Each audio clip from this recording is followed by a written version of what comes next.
Pengertian teori tingkah laku konsumen adalah penjelasan tentang bagaimana konsumen membuat keputusan tentang apa, bagaimana, dan kapan mereka akan membeli barang atau jasa.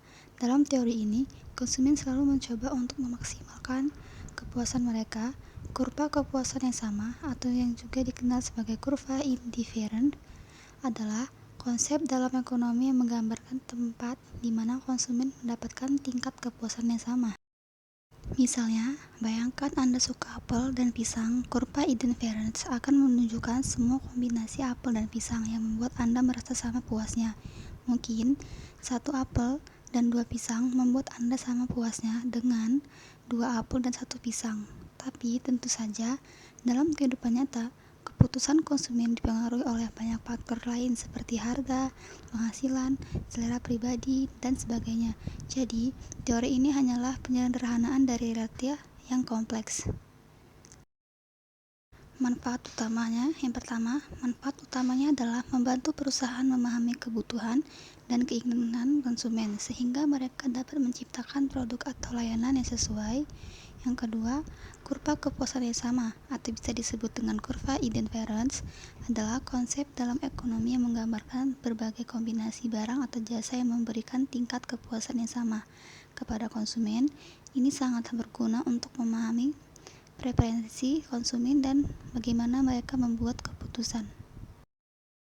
Langkah-langkah yang pertama, mengenali kebutuhan. Ini adalah tahap awal di mana konsumen merasa ada kebutuhan yang harus dipenuhi. Misalnya, seorang konsumen merasa lapar dan membutuhkan makanan. Yang kedua, mencari informasi. Setelah mengenali kebutuhan, konsumen akan mencari informasi tentang produk atau jasa yang bisa memenuhi kebutuhannya tersebut. 3. Mengevaluasi alternatif. Konsumen biasanya tidak hanya menentukan satu produk atau jasa saja. Oleh karena itu, mereka akan mengevaluasi berbagai alternatif sebelum memutuskan mana yang akan dipilih. Yang keempat, membuat keputusan pembelian. Setelah mengevaluasi, konsumen akan memutuskan produk atau jasa mana yang akan dibeli. Kelima, pasca pembelian. Setelah pembelian, konsumen akan merasakan tingkat kepuasan mereka. Jika mereka merasa puas, mereka akan cenderung untuk membeli produk atau jasa tersebut lagi di masa depan. Kurva kepuasan yang sama menggambarkan bahwa konsumen akan merasa puas jika barang atau jasa yang mereka beli sesuai dengan ekspektasi mereka.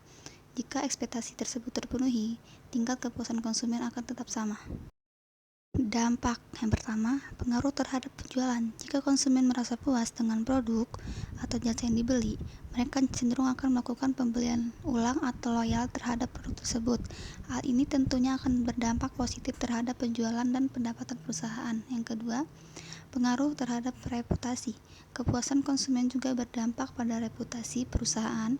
Konsumen yang puas akan cenderung memberikan testimoni positif dan merekomendasikan produk tersebut kepada orang lain. 3. Pengaruh terhadap perencanaan dan pengembangan produk. Dengan memahami tingkah laku konsumen dan tingkat kepuasan mereka, perusahaan dapat merencanakan dan mengembangkan produk atau jasa yang lebih baik di masa depan. Yang keempat, pengaruh terhadap strategi pemasaran. Tingkah laku konsumen dan tingkat kepuasan mereka juga dapat membantu perusahaan dalam merumuskan strategi pemasaran yang lebih efektif.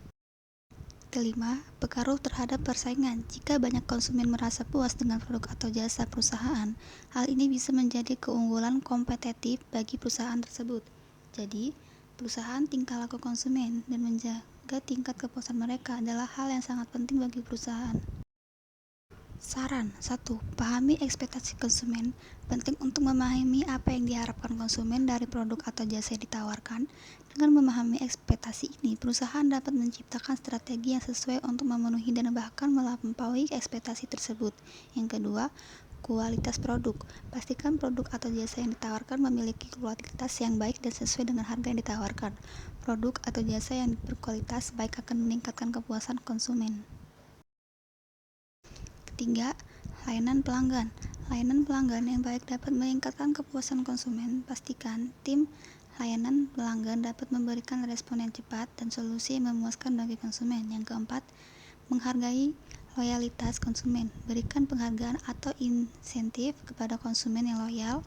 Hal ini dapat meningkatkan kepuasan konsumen dan membuat mereka tetap memilih produk atau jasa yang ditawarkan. 5.